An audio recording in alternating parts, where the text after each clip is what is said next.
महाराष्ट्र में 20 दिसंबर को कई जिलों पर नगरपालिका परिषद के लिए मतदान की प्रक्रिया शुरू हो गई है। बारामती, वाशिम, बीड़ नगरपालिका परिषद सहित देऊलगांव राजा नगरपालिका परिषद में सुबह से मतदाता अपने मताधिकार का प्रयोग कर रहे हैं। बारामती नगरपालिका परिषद के कुल 41 सीटों में से 8 सीटें पहले ही निर्विरोध चुनी जा चुकी है, इसलिए शेष 34 सीटों के लिए मतदान हो रहा है। वहीं वाशिम नगरपालिका परिषद चुनाव के तहत शहर के 81 मतदान केंद्रों पर वोटिंग जारी है। हालांकि प्रभाग क्रमांक 10 के एक मतदान केंद्र पर ईवीएम मशीन पिछले 30 मिनट से बंद रहने के कारण मतदान कुछ समय के लिए ठप हो गया, जिससे मतदाताओं को परेशानी हुई।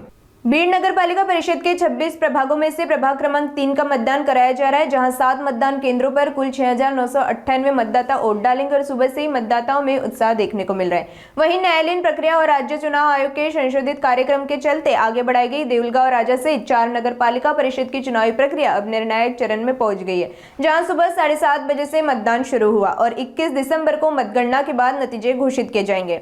इस प्रकार से राज्य के कई जिलों में मतदान की प्रक्रिया चालू है। मतदान प्रक्रिया को लेकर बुलढाणा के मतदाताओं का क्या कहना है, आइए सुनते हैं। देऊळगाव राजा बालाजी महाराजांची पुण्यनगरी आज सार्वत्रिक निवडणूक नगराध्यक्ष पद आणि 21 सदस्यासाठी इथे मतदान होत आहेत।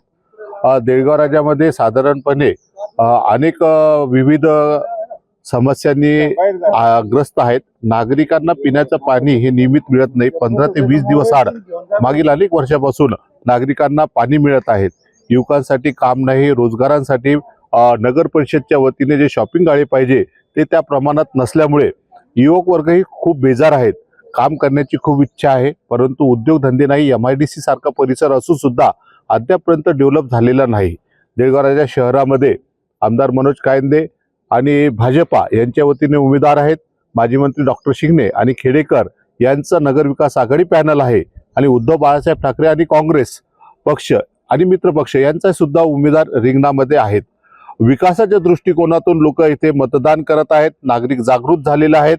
देऊळगाव राजाचा सर्वांगीण विकास व्हावा आणि नागरिकांच्या ज्या नागरी समस्या असतात ते सोडवणाऱ्या पॅनलला विजय करण्याच्या दृष्टिकोनातून मतदार जागृत झालेला आहे आणि या दृष्टिकोनातून आज मोठ्या संख्येने मतदार स्वतःहून बाहेर निघत आहे आणि मतदान करत आहेत। विकासासाठी आश्वासनं सुद्धा तिन्ही पॅनलच्या वतीने दिलेली आहेत, जाहीरनामे सुद्धा दिलेले आहेत आणि म्हणून देऊळगाव राजा नगरीचा, ऐतिहासिक नगरीचा आणि बालाजीचा सर्वांगीण विकास व्हावा या दृष्टिकोनातून लोक मतदान करत आहेत।